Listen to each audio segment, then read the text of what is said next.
Hey there, and welcome to the Confident Woman Podcast. I'm your host, Rachel Brooks. Join me as I sit down and chat with co-hosts, friends, and carefully curated guests and talk about all the things that empower you to become your best and most confident self. So, let's get started. All right, ladies, welcome back. So today we have with us Deb Blum. Deb is the founder and guide for the Whole Soul Way, a 12-month experience. And she has had the experience of empowering and being a transformational coach for women for decades. I'm going to save that for Deb to share a little bit more about all the incredible works that she's done over the years and years, but also in her program and the things that she continues to do today. So welcome, Deb. Oh, thank you. I'm so glad to be here. Appreciate it. So let's see. You want me to just tell you a little bit about the Whole Soul Way program first? Yeah, let's dive in. I know that your program is just incredible, and that's really how we kind of got on a tangent, started talking about. I was like, oh, wait, hold on. We should have hit record. But yeah, so all the things. I started out as a health coach a long time ago. And over the years, I educated myself in different ways. I went to a life coach counseling program. I became a parent coach, and I worked one-on-one with women, and I did a lot of great work there. It was wonderful. And over the years, I also kept on educating myself in a variety of different ways and started to realize that I was getting a lot from group coaching programs that I didn't expect to get. In fact, when I was in group coaching programs in the beginning, I felt really intimidated by them. I felt uncomfortable with them. And I thought, this isn't for me.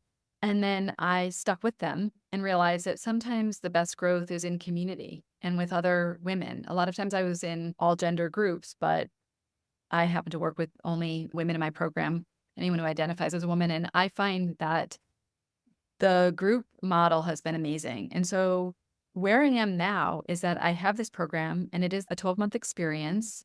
And it's about 6 months of actual training, like a self-paced journey where I teach women how to unhook from all of this stuff that has been holding us back, all of the things that we learned, all of the conditioning that says you need to act this way and follow these rules and live into these roles, and unhook from the programming from our childhood and the wounding and the baggage that we've been carrying around with us. I like to say, not only do we have this baggage in like a backpack that we're lugging around with us and it's weighing on our shoulders, but actually everything in that bag is there parts of us that we had to take out of us, like parts of us that we had to put into the backpack and say, oh, don't be that way and don't be that way and follow the right rules.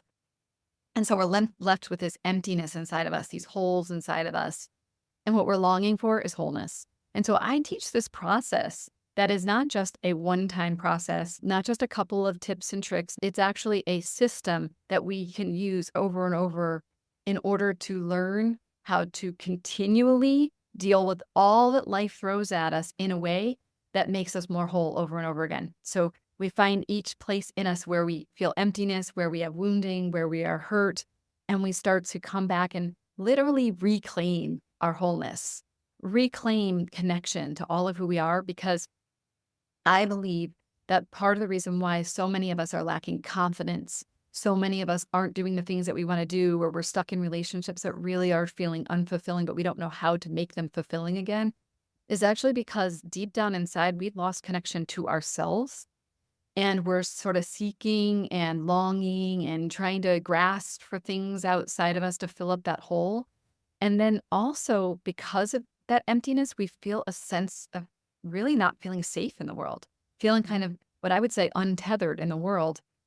No matter what happens, it throws us off our game. Someone says something and we receive it as a personal slight. And then for 2 weeks, we're spinning out of control on that thing that happened, instead of being able to receive it and then know exactly how to process it and still stay in our power. That's so amazing to be able to do that. And yet very few of us have ever learned that. So I want women to be able to come into wholeness. And I particularly work with women who are in that midlife time or older, where they're like, I have been living the first half of my life according to external expectations, doing all the things that I thought I was supposed to do. Everyone told me if I do all of these things, I'm going to be happy. And then I get there and I'm like, where am I? Who am I? What did I do? I'm the bridge between that way we were living to what I call the sacred second half. And the sacred second half is when we actually say, what does life expect from me? What does life want from me? What does my soul want for me? Where am I? What do I want to do in order to be able to live this second half in a way that I feel like I'm living it true to myself? I'm establishing the kinds of connections I want, where when I get to the end of my life, I'm not going to be at my deathbed saying, I really wish I lived true to myself. I really wish I allowed myself to be happy. I really wish I didn't work so hard. Just like I think you've probably heard of Bronnie Ware's book, The Five Regrets of the Dying.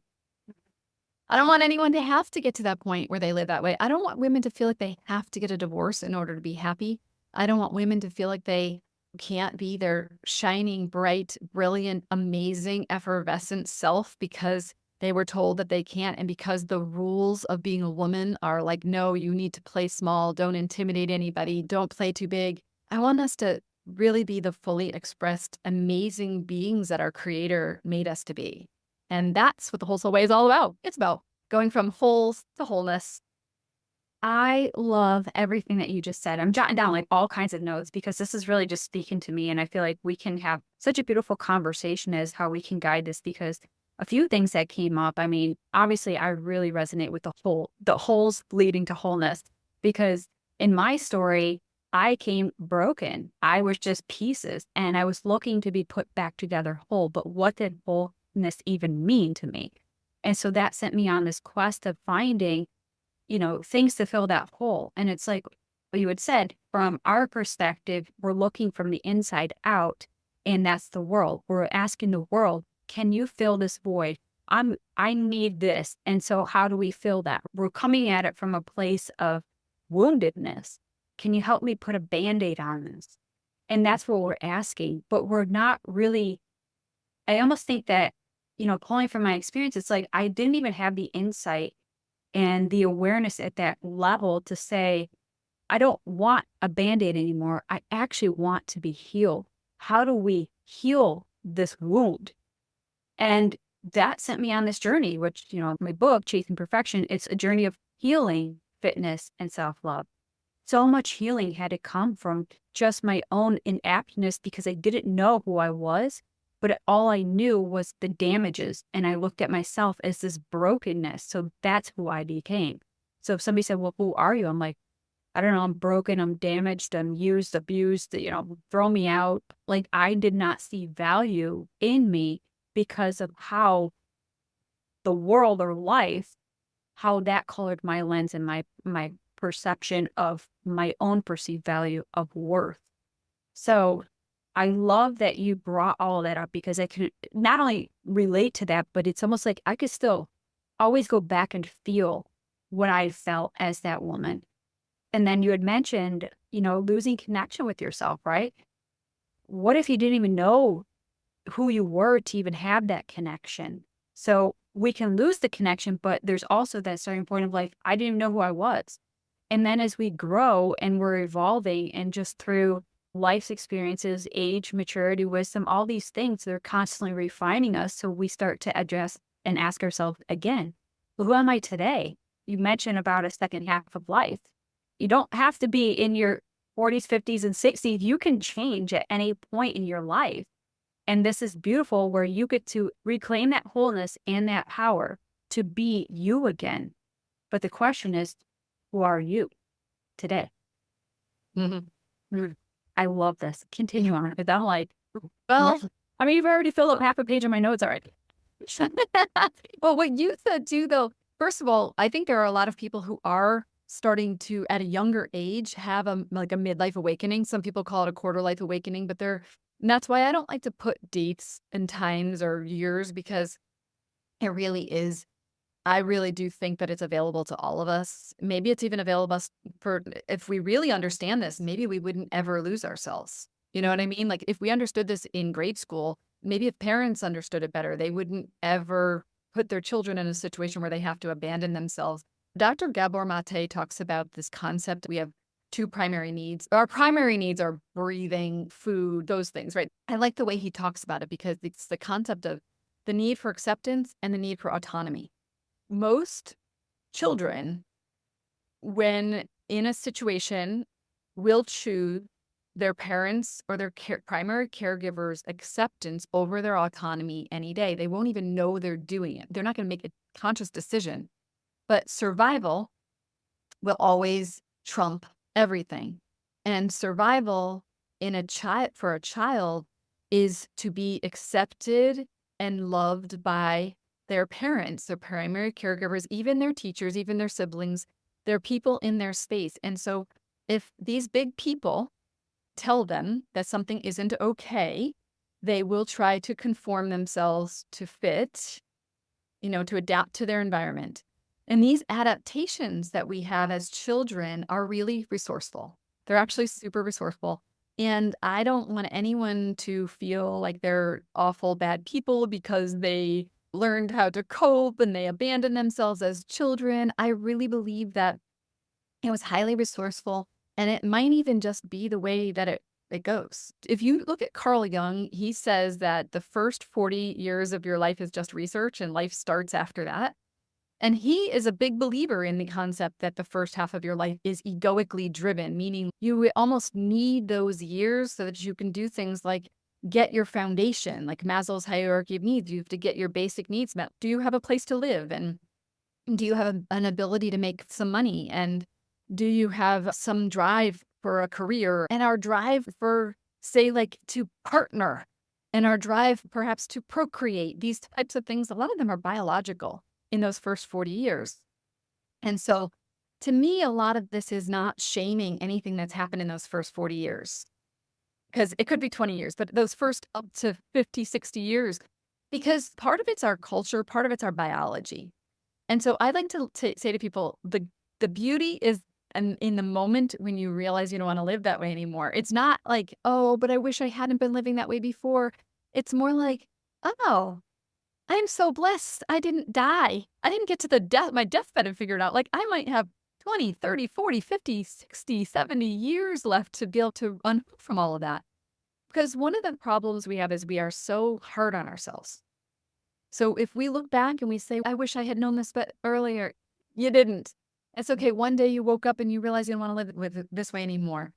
Well, what happened in that time, pre you realizing it is this fragmentation. It is this time when we basically get holes in ourselves because we unconsciously went down the path of acceptance rather than autonomy, being like, I am a sovereign true being who lives true to myself. We said, oh, you know what? Mommy and daddy don't like when I do that. Okay, I'm not going to do that anymore. Oh, daddy doesn't like it when I sing. Okay, I don't ever want to sing. So we cut off from these parts of ourselves that are not necessarily bad. They could be wonderful, amazing parts. A lot of them are our power. Maybe we cut off from our anger. Maybe we cut off from our, speaking what's true for us. And all those things get stuck in that backpack I was talking about. And when they're weighing us down and we're feeling a sense of fragmentation and emptiness inside of us, so think about like a piece of paper. If you went in and you used a hole puncher and you punched a whole bunch of holes in it, that piece of paper is going to be very fragile. It's going to feel like if you try to put something on that, it's going to just rip, it's going to fall apart. That's what a lot of us are feeling, a sense of like just being disconnected, a sense that when someone does something or says something, we feel kind of fragile. We get broken by it really easily. We feel kind of wounded and not as strong. That's because of all the things that have happened. But the cool thing is we can reclaim ourselves. We can reclaim that wholeness. That is not a thing that we have to live with for the rest of our lives. We can come in and take care of all of those. We can shore up those holes, fill them up, and come into wholeness. And it's not as hard as we think. I think the hardest part is that we're given a bunch of superficial ways to do it that don't work. And then we get demoralized and defeated and we feel like there's no hope because nobody's really teaching us this. I mean, I am, but I'm teaching it. You're teaching it, but a lot of people aren't teaching this. So you don't learn it in elementary school. You don't learn it in college. You don't even really learn it on YouTube. You really learn it only when you have somebody who can take you from where you are now as like a guide and a Sherpa to a new way of living, a new way of doing life. I love that you brought up how it's being guided. And that, I think, before we hit record, we were just talking about a few ideas. One of the things that came up was about this I don't want to call it this way, but I'm going to just for the sake of this example. It's almost like that toxic positivity culture, but applicable to self-help and self-improvement. Just like we hear about it in the diet culture, we hear about it in, different various forms and different subsects and whatnot. But I think that you're really hitting home, especially when it comes to self-improvement. We talk about personal growth, self-improvement, self-help. That's it's a whole different genre where people are grabbing books and podcasts and, listen, I'm throwing myself into here too, because even like I have a book that is memoir / self-help. It was a hybrid that really didn't fit into either category because I didn't know how to, because I don't fit in boxes, just who I am. But, and then I also have a podcast that pick a category and it said self-improvement, because everything that we create and share is intentional to help guide that individual to a different level in their life. And I think that when you mention having a guide and a Sherpa, that's different than me putting out, for example, a self-help book that said, here are the 10 ways to find, your, I don't even know, I couldn't even make up one on the fly here, but let's just say, here are the 10 secrets to living the life of your destiny. And it's like, what would I put in that content? It would just be all these cliche things and empty-handed promises and things that would be like, do this, do that, do this. That's what I think that we're kind of alluding here, is that there's this toxic culture that is pushing more things onto your already overwhelmed plate because you're already wounded. You have these brittle holes. You barely carry the weight of just everyday living. And now you need something else wrong with you because you got to do these 10 secrets because that's the way to find, the life that you want. So I'm trying, it's just role plays, but that's what I'm getting at. And I think that you're alluding to that as well. And I take into consideration because I never, even in the copying content that I create, I'm very intentional. I will never put something like that out there because I know the imprint and the impact it could leave on somebody who is in that broken, fragile state where they already said, well, I'm already not doing enough anyway. Or you've given me 10, I was doing 5. I don't even have the bandwidth or the capacity to do another 5. And so it can ding on that perceived value of worth, but also they're operating out of exhaustion, burnout, because there's so many rules and things that we have to do that are said out there. But at the end of the day, you're like, I don't even know what I'm supposed to do. So maybe I just won't do anything. And maybe that's where that lackadaisical approach comes in, where we don't see people as ambitious when it comes to taking care of themselves because they don't know how. It's all this misinformation. There's so much noise out there. So how do we? And I'd love to hear your take on this. This is obviously striking a chord with me, but I think it's coming from a place of personal experience, but also as part of my due diligence in the work and the content that I create. So I want to thank you for bringing this to light. Yeah, yes. And by the way, where we are in our journey, it's okay. Like, because you and I were both, I was in the journey of consuming. Mhm. That might be it's sort of like like it might be necessary to have an egoic way of living before we can move to self-actualization. Mhm. It might be the same thing. It might be self-improvement is the beginning steps of transitioning into self-acceptance. It might be that we notice something is wrong, something feels off, and we're like, I have my skin doesn't fit anymore. Something doesn't feel right. I'm not happy. I don't feel fulfilled. I'm dissatisfied. Something's empty. I'm longing. I'm longing. And the only thing we know, because the only thing we're taught, is to seek outside of ourselves. And so the first steps we have to take sometimes are to seek outside of ourselves, but for healthier stuff. Where maybe before we were reaching for food or we were reaching for, a beer, maybe now we're like, or a glass of wine, maybe now we're like, oh, I'm going to sit down and read this self-help book. I'm going to consume a bunch of podcasts. Because that is what then starts to open up other possibilities for us. But what I think you and I are talking about is what's possible when you start to tap into your own wisdom, your own ability to become whole within. And that's part of why one of the things I do is teach women how to do this work for themselves, because I want them to become their own coach, their own healer, their own leader. And so I'm a more process-oriented person rather than a goal-oriented person, in the sense of, I'm not telling you this is going to be what happens for you. I'm telling you what you're going to be able to know how to do when you're done with this program, and how you're going to feel differently.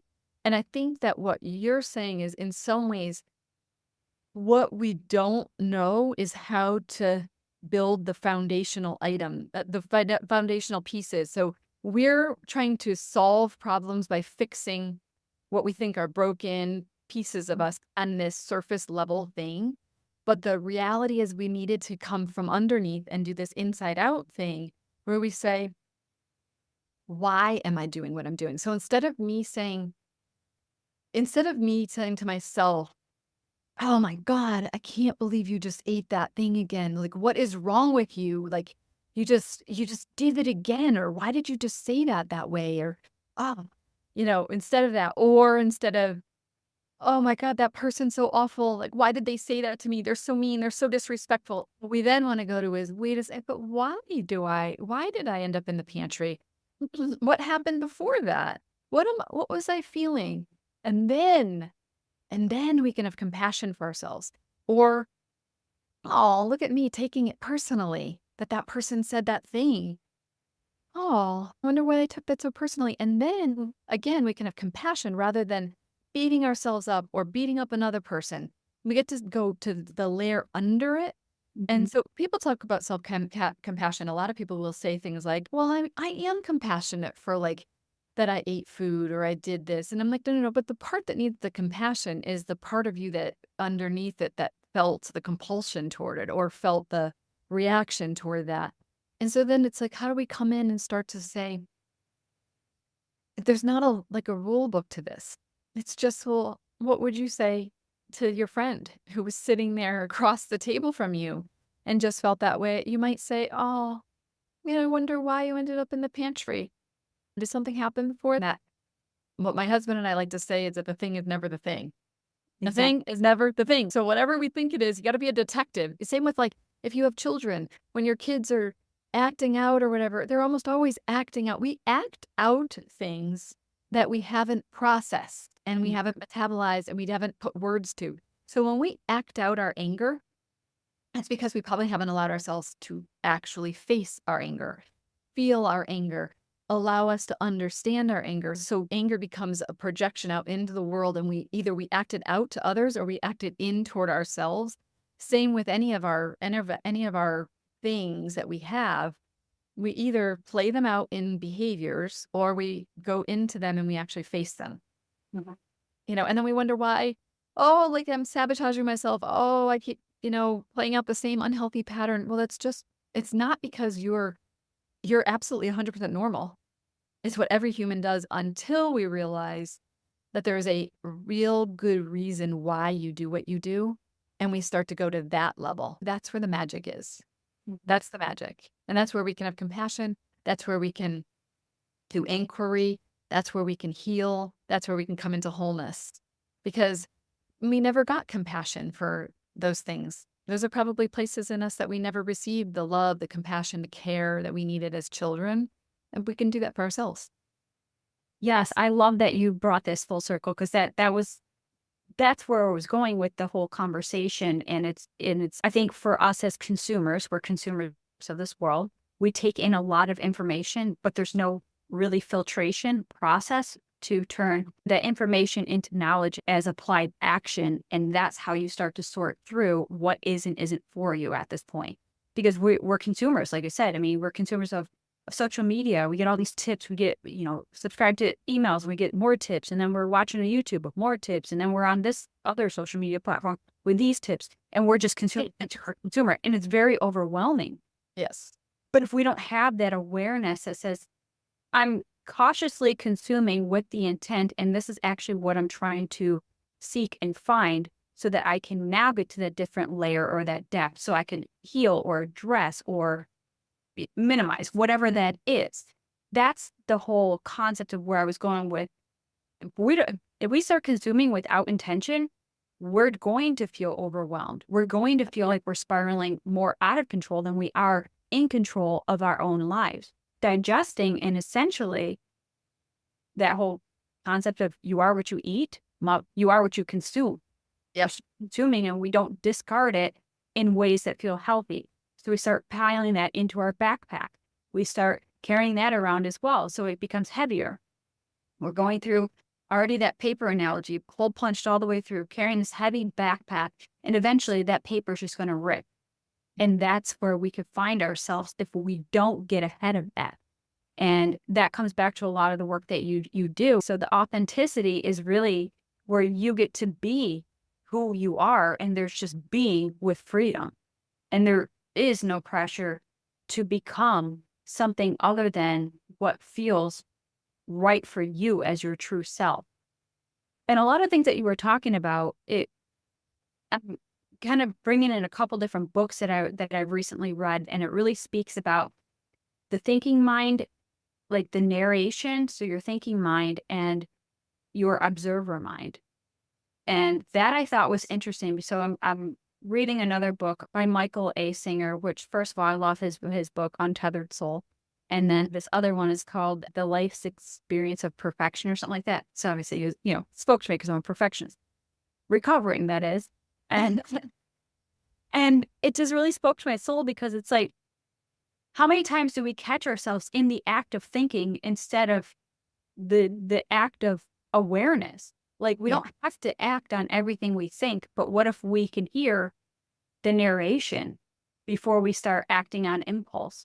So using the example, you find yourself wandering to the pantry and you blindly you're on autopilot and you grab the bag of chips or the gummy bears or whatever is in the pantry, and you're eating it until that awareness hits, like, oh my gosh, I did it again. Yeah. And that's kind of where we can beat ourselves up for going to the same place that causes us more pain and damage than the pain and damage we're actually trying to heal. So you can have that thinking mind that says, well, hold up. I know we're about to do that, but do you remember where it leads us? And now the thinking mind sets in with the emotions, and it's like a check-in, and the emotions like, yeah, but I'm really lonely, I'm depressed. Okay, great. But that's not a means to better the depression or the loneliness. And it's like, you can have this whole conversation, because we know that voice, that narration, we could hear it a mile away. But the minute another voice creeps in, you're like, oh, well, who are you? Who brought you to the party? And that's the whole concept of like awareness, I think. Yeah. And you mentioned something. I just wanted to say, I do think that Gabor Maté does say authenticity and acceptance, not autonomy. So, yeah. And so, one thing that's challenging that I see is that part where you talked about, like, when you're in the pantry and being able to catch yourself. That's the part that I think is really most challenging for people, is that there's the stimulus and then there's the response. Like what Viktor Frankl talks about, between stimulus and response, there's a place, and that's your chance to choose. The problem that we have is that most people start off very unaware of that. We don't actually notice until we're either in the middle of it or after we've done it, or even a week later at night when we're laying in bed. So what we're trying to do is increase the space between that emotion that came up and our own biological, physiological reaction to that. And so what will happen is, usually most people aren't even going to catch that they felt sadness before they ended up in the pantry. They're just going to be in the pantry or on the couch now eating it. And then maybe in retrospect, they can see it. And I think that's why it's so important. I like to say that there are 3 key pieces to sustainable healing. And one of them is, I call it the cha-cha, because you have to dance with it. It's a dance. It's not like a linear path. But C is building capacity. H is deep healing. And A is new action. What a lot of people try to do is take action at the level of basically self-improvement, self-flagellation, shooting on ourselves, trying to implement new thing that we saw on TikTok, diet culture, all those. It's at that level of like fixing ourselves, right? And so we're trying to take new action. And we don't have a foundation really to do that on. And there's nothing wrong with that, by the way. It's only wrong if you aren't able to do it. And then you get yourself into this cycle where you beat yourself up all the time. Because if it's actually working for you, some people are incredibly good they're just super disciplined people. And I don't want to steal from people that if you're super disciplined and you're able to do that, it might work for you forever. I used to be really good at if I wanted to diet, I could be on a really good diet and eat and exercise regime for 6 months. I was super disciplined. You know what? For that time period, that served me well. I learned a lot about exercise. I learned a lot about healthy eating. It was good. Was it sustainable for me? No, because if you don't have all three of these, you don't actually get sustainable change. So then what happens is when we do these things and then we fail, quote, fail, even though I still believe everything is an incremental growth, even if it like a failure, it's still you could always look back and be like, yeah, but I learned this, or yeah, but it changed me in this way, or yeah, but I learned not to do that, So there's something we learned. So what happens though is that by quote failing, we lower our capacity. What that means is like we basically we feel defeated. We feel beaten down. It steals our energy. So then we're basically starting in this place of low capacity to do other things. So then we are more likely to say binge eat. I mean, we happen to be talking about this thing here right now, or to react to our children, or to be impatient, or to make a mistake on a business thing that we really needed to do a good job of or something. So that's why building capacity is so important. And capacity is all the things we do. You could say some of it is self-care. Some of it's nervous system regulation. It could be the places where you make sure you do get good sleep. We know that if people don't get good sleep, we know sleep is so foundational that if you don't get good sleep, you will actually be more impatient. You will eat more sugar. You will not feel as energized. You probably won't go to the gym. It's a cascading thing. So we want to start with build capacity, which is all of those things that we do that help us to feel like we have the capacity to meet the day in a way that we feel centered, empowered, and we feel good about ourselves. Now, again, each of these affects one another. Because if you take action and do have a positive experience, that can build your capacity. If you build your capacity, you might have more willpower to actually make changes. Now, in between the two of them is healing. But did we really go to the part of us that actually felt sad and lonely and actually investigated that and didn't just say that's, oh, the reason why I'm sad and lonely is because I don't have a partner?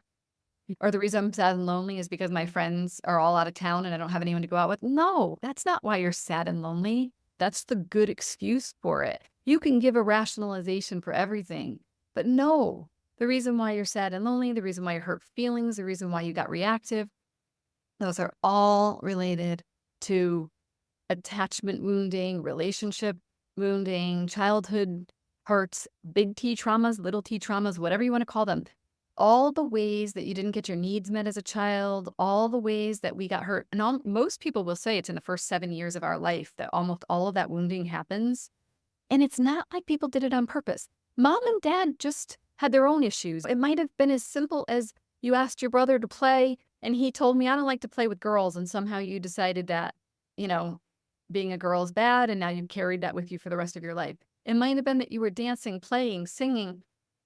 Your dad walked in, put his finger to his lips and said, and you felt shame. And the minute that you felt shame, then you decided, I don't think I'm ever going to dance and play and sing ever again. And now you decided that you're a person who doesn't do any of that stuff, but actually inside there's an inner dancer and singer that's like yearning to be out and just dance and sing in your house. And so you're feeling emptiness around it. It doesn't have to be negative. It doesn't have to be bad stuff, but it can be. It can be also that. It can be anger. It can be disrespect in the form of you speaking your opinion. And mommy and daddy told you, don't be disrespectful. Don't talk back to me. Right? You could have all these things, little tiny micro moments in our lives. And guess what? They all accumulated and became baggage. And now we get to go through. And by the way, the other cool thing is you don't have to go through every one of them. If you unravel one, it starts to unravel the other. If you feel more wholeness in one area, your capacity increases. Now you're able to navigate the next situation better and feel more proud. If you do the cha-cha over and over again, you literally create sustainable change inside of yourself because that healing makes new change not only easier, but you're going to make the change that's right for you, not the change that the TikTok person or the Instagram influencer told you to make. But you're not going to say, "Oh, I need to be on keto diet." You're going to be like, "Oh my gosh, like I know myself so much better. I actually feel into my body because I'm attached to my body. I'm connected to myself. I actually hear my intuition. I hear my inner truth. And now I take not just new action, but personally aligned new action. I know how to have that conversation with a person where I can hold on to myself and honor them at the same time instead of choosing me over them or them over me. These are things that we do ideally from the inside out. But there's no wrong way to go. There's no wrong entry point. But if you're only doing one, if you notice yourself being like, I do a lot of inner work, I do a lot of healing work, but I'm still stuck in these patterns, you're probably not doing one of those three pieces. One of them scares you, or maybe you do a lot of healing work, but you never take aligned action. You heal, and then you feel like I can no longer be in that relationship and suppress my voice anymore. But to speak your voice is scary because that person's never heard your voice. You've always been the flexible one that accommodated everybody. And now all of a sudden you're going to come in with an opinion and you're scared to death of how that person's going to react. Because guess what? You have old wounding that tells you that you should not stand up for yourself and you shouldn't speak up for yourself. But then you do it and you realize you didn't die. You realize you didn't die, and that gives validation that you healed, and it builds your capacity, and you are a changed person from it. So that's my cha-cha. I love this. I'm over here just like, so many, you guys almost have to like go back and rewind this and listen to this again. Because everything that you shared was just so relatable, but also very practical and simple. The way you explained it, it was just, yeah, we're always doing a dance with life. We're doing a dance with partners. We're doing a dance in relationships. Yeah.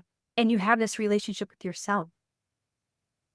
Why are we stepping out of this relationship and not doing the dance, but we're trying to do the cha-cha in other means, but that's not what's actually healing us and resolving those issues in there. It's almost like you're stepping outside of your relationship to go do the thing that the relationship itself has been begging you to come to and be a part of. Yeah. Yeah. Well, don't you think that people, okay, so tell me what you think about this, but I kind of feel like it's because we look at other people as the person who we want to do these things for us. Like we're looking for them to fulfill these things in us. As a child, you didn't get your needs met. Plain and simple, very few of us did, no matter even if you had amazing parents. And so when we come into adult relationships, we're actually looking for them to fulfill those unmet childhood needs. It's hard because you don't want to think about that you're with your partner and you wanting your husband to be your daddy. But in some ways, we're looking for our partners to be our mommy and our daddy, and to be the person who makes us feel loved and validates us and cuddles us and knows exactly what to say and knows exactly how to help us and all of those things, when actually the real source of that is us. I say that once you become an adult, I know it's disappointing, but we are the only ones that can grow ourselves up. And that's why I teach reparenting of your inner child, because I say you look back at your inner child and you say, okay, I'm here.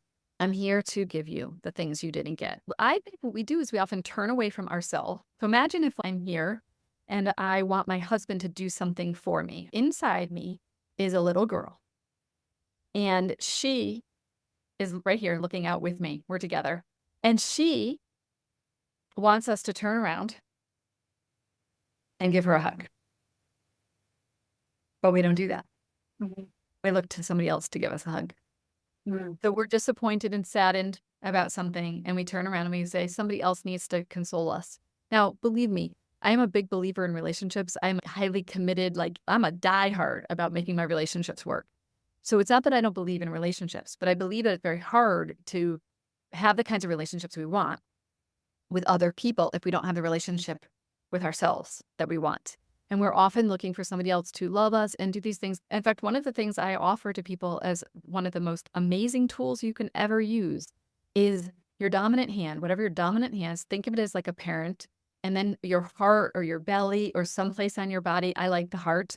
And to basically on a daily basis, when you're driving in the car or you're sitting on the toilet or you're reading a book or you're listening to a meditation, you actually put your hand on your heart and you say, I'm here. I'm with you.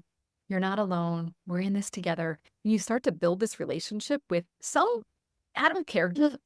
I like the inner child because it gives me a concrete thing to think about. And you put your hand on your heart or your hand on your belly or your arms around yourself and you're like, I'm with you. You're not alone. Because that's what we feel. We feel untethered. We feel alone. And you know who's feeling it? It's actually the young parts of us. The young part who hasn't realized that there's an adult us. You talked about a witness, observer. We can step in as the adult, the parent, the one that's observing what's happening. Oh, I'm feeling really reactive right now. Oh, I miss the handshake. Oh, I'm feeling sad. And you know what? The deeper we can go to the surface of, I want food.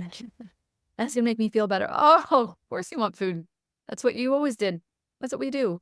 It feels good. It feels soothing. It feels good in the moment, but it's not going to feel good for the long run. Like you said, maybe says, I'm never going to get love. The only thing that is ever going to make you feel better is food. And that's a protector part of you. It's like nobody else is going to love you that way. You realized it. You saw it. Nobody does. So let's just take care of ourselves in this way. This is the way we can love ourselves, with Cheetos. Cheetos filled us. But then you go, oh, am I willing to go one layer deeper? Oh, there's that little girl who actually felt unloved. And then guess who needs to love her? You. Me, right? I need to love her the way she needed. I need to step in as the mom and dad that I needed and wanted as a child. Now, in my 70-year-old life, in my 20-year-old life, whenever it is we realize it, our parents miss the mark. We have to come into acceptance of it. And then we get to grow up and become the emotionally and spiritually whole and mature women that we are meant to be. We just didn't know. We didn't know, but now we do. Right. And that's, really it's our job to parent ourselves. And I think that, coming from my own experience, it was like, as you're going through this journey and there's going to be a lot of unpacking, there's going to be a lot of emotions, things that I didn't even know existed. Cause I think I operated only up from like two emotions, like angry and like angrier or something. Yes. I was angry and irritable or angry and frustrated or something. It's like we operated out of those two modalities, but like, that's all we kind of knew. My mom didn't do that. My dad didn't do that. And it's like, sure, we can point the blame, but how long are we going to hold them in contempt for all these years when we're the ones still being a prisoner of this own story? It's like we have to set ourselves free. And how we do that a lot when you talk about self-compassion, to add on to that, I'm going to throw on another layer, which is self-forgiveness. We have to forgive, when and not even just of self-forgiveness, but forgiveness entirely. Forgiveness is a blanket that we get to gift and forgiving our parents for not meeting those needs, but they didn't know what they didn't know. We didn't have the words to explain that. They were also going through their own things. And as the more you grow up, you realize, okay, you're in your 30s, your 40s, your 50s. You're like, yeah, I'm like the same age as my parents when I was mad at my parents for not being that. So if you think of you in that shoe today, you're like, yeah, I didn't know, or I couldn't think of that. But then also, as you said, we're a whole different generation now where we're actually doing the work instead of carrying it with us for the rest of our lives. So it's up to us to heal that damage and woundedness. And to add on another book to that is emotional, can't think of it, the title of it, but it's Emotional Parents. Emotionally immature parents or something Yeah, like that. something like that. But I remember reading that and I was just like, you know what? Yeah, that spoke about my father or my mother. And I'm like, oh, and that was both of them. But then I realized I'm doing the same thing. Yeah. But not even from a place of parent to child. I'm doing the same to my inner child. Yep. And so we could still learn these lessons years after. And giving that sense of forgiveness is like, listen, if I'm 40 something and my father was 40 something, we look at that now. I'm like, okay, I have almost the same mind and the insight. So I have to forgive what he couldn't have known, but I know better, so I could do better. And that's the forgiveness. But then also that sense of self compassion or self forgiveness, because how many times now do we beat ourselves up for carrying the weight and the shame of something that was done to us or hadn't been given to us? And we beat ourselves up for that. So forgiveness is just really a key to set yourself free, whether it was something that was done to you that could be horrific and traumatizing. We're not giving a pass or, letting that person off the hook. We're letting ourselves feel so we could set ourselves free and heal. And there's that whole concept of, when you're able to set yourself free, that's where compassion and healing is able to come on.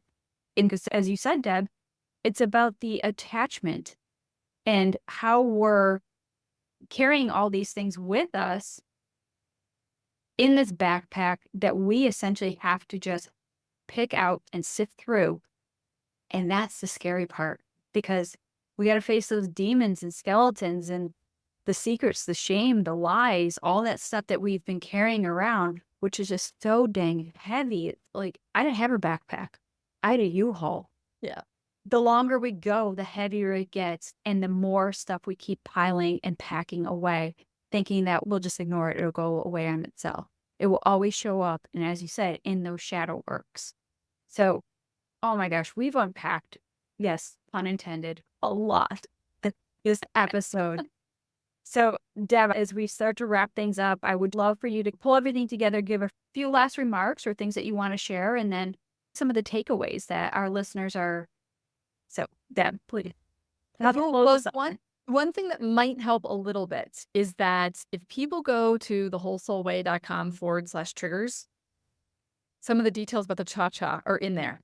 So people can go get that. That will help on the note piece of things, and it'll save some time. Well, I mean, you just talked about something really powerful, and I think that self-compassion and self-forgiveness are some very difficult things for all of us. And I think that forgiving our parents, it's hard, and we never want to forgive before we're really ready. It's more of a process, is my experience. And I like to call it, we're cycle breakers, and we're breaking the cycles of our generations of the past. And our parents they inherited their traumas and their own wounding and their baggage. And back then, there wasn't a lot of context or opportunity to do the healing work that we are able to do now. And maybe we could even call it, we're privileged to do now, that we have the space and the knowledge and the people, the guides, to be able to guide us through this process. And I think that back in like our parents' generation and the generations before that, the generation before that, they were in war, in war times. Our parents' generation, for a lot of us, they were in okay times, maybe even good times. And sometimes in good times, we don't feel the need to do some of these things. And, the truth of the matter is our baggage can not be seen by us for a long time. Like, I know for me, it wasn't until I was 38 years old that I really, I had this like clue, a little clue that I had baggage, and I knew I had trauma from my childhood, but I didn't actually feel it until I was about 37, 38 years old. And I started to go, oh my God, what is going on? Who is this person living this life and what's going on? But what I am hearing us really kind of come full circle around is that when you do notice it, and when you realize that you're carrying a U-Haul behind you and you don't want to carry it anymore, one of the things that we will meet up against at some point is forgiveness. And another one is self-compassion. And I would like people to meet self-compassion sooner rather than later, because it leads to forgiveness. And if there was one thing I could really emphasize around self-compassion, is that self-compassion isn't something that you have to earn through your behaviors. Self-compassion is something that you can give to yourself for the reasons why you do the things you do. And I know I said that earlier, but I just want to emphasize it, because to me, we're so hard on ourselves. And I say to people in my group, they'll say, well, I can't find compassion for that. And I say, well, then be compassionate to the part of you that can't be compassionate yet. Have compassion for your limitations. Have compassion for the you that felt the need to do something to make yourself feel better, to cope with that difficult situation. A lot of what we're talking about here is coping, which, by the way, there is another thing that people can do if they want to, which is go to my website, to thewholesoulway.com/quiz. It's an inner child quiz to identify your primary way that your inner child learned to cope with your circumstances. And then a whole bunch of really good information about what that means for your life right now, that you're using that coping mechanism. So when we learn to cope, we have to have compassion for the coping. Because the reason why we're coping is because something happened that was too much for us to bear in childhood, and then there's still too much for us to bear now. And I also want to say one last thing.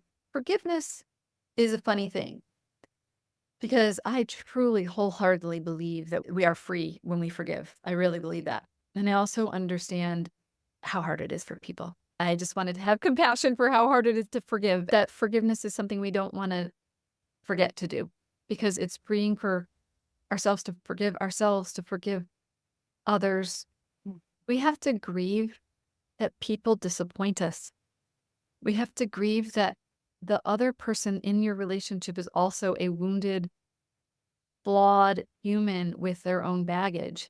And that when we can start to say, oh my gosh, that's all of us, we then can be more gentle with ourselves, but we can also be more gentle with others and realize, like, we're doing the best. We are really doing the best we can. We might have limitations. We might not be doing what we want to be doing, but I'm going to guess that most of us are doing the best we can with the information and the maturity and the emotional knowledge as we possibly can. I really believe that wholeheartedly. And I think that we need a lot more gentleness, a lot more self-acceptance, way less harsh brutality toward ourselves. And, you talked about that voice that you hear in you that is the voice that your parents had. Well, it's called introjection. And one of the best ways we can know how we're treating ourselves is to look back at the way we were treated as a child and have so much compassion for why we do that, even why we're beating up ourselves. We just want to do the best. We have the best of intentions. We don't know better yet, but we're doing amazing. As a society, we are healing. We are changing the world. And I believe that this is what needs to be done to change the trajectory of the future of humanity. Love ourselves first. Create more peace inside of ourselves first. Stop oppressing ourselves. Stop the war inside. And then I think we will really start to change the outside world. How I'll leave it. Beautifully said. I mean, you wrapped that up so perfectly. And yes, I mean, everything that you shared, all the links, everything will be in the show notes below. This was one of our deeper conversations. So thank you for going to the depths with me, taking it a little bit wider. These are places that I love to just be and explore. So I want to thank you for spending your time with me and gifting our listeners with such depth and allowing them to hopefully see beyond their circumstances, beyond where they're at today, and know that there's hope and encouragement in whatever season we find ourselves in, because there's always light on the other side of darkness. We just have to believe it and keep going. Thank you so much. It has been a true honor and so much fun. Thank you. Hey there. Thank you so much for joining me on today's episode of the Confident Woman Podcast. If you enjoyed today's episode as much as I did, please be sure to like, subscribe, and leave us a review. Thanks again for listening.